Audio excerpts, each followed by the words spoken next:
नवी मुंबईतील तळोजा परिसरातील एका 9वी पास विद्यार्थ्यानं थेट बनावट नोटांचा छापखाना टाकल्याची धक्कादायक घटना समोर आली असून पोलिसांना माहिती मिळताच पोलिसांनी तो राहत असलेल्या घरी मध्यरात्री धाड टाकली।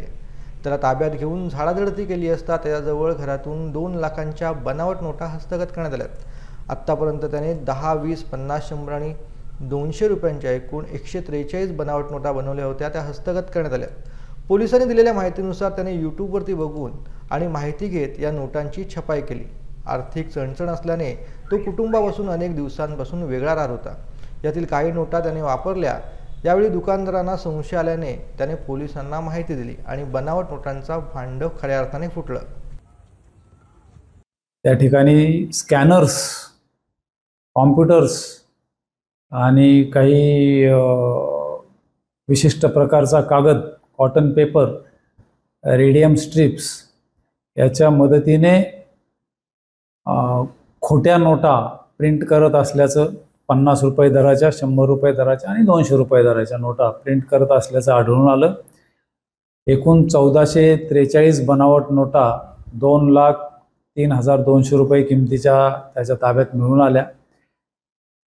त्यामुळे पोलीस पथकाने त्याला बनावट नोटा आणि त्याच्या तयार करण्यासाठी वापरण्यात आलेल्या साहित्यासह ताब्यात घेऊन त्याच्या विरुद्ध तळोजा पोलीस स्टेशनला 489 अ ब क ड या कलमांखाली बनावट नोटा तयार करणे, त्याचा खरा म्हणून वापर करणे, त्याजवळ बाळगणे आणि त्याचे इन्स्ट्रुमेंट्स ताब्यात ठेवणे यासाठी त्याला अटक केलेली आहे। खरी करन्सी, खऱ्या नोटा जेवढ्या देतील, म्हणजे 5,000 रुपये दिले तर हा 50,000 रुपयाचे बनावट नोटा प्रिंट करून द्यायचा, अशी त्याची पद्धती होती। त्याच्या 10 टाइम्स 10 पट तो बनवून द्यायचा।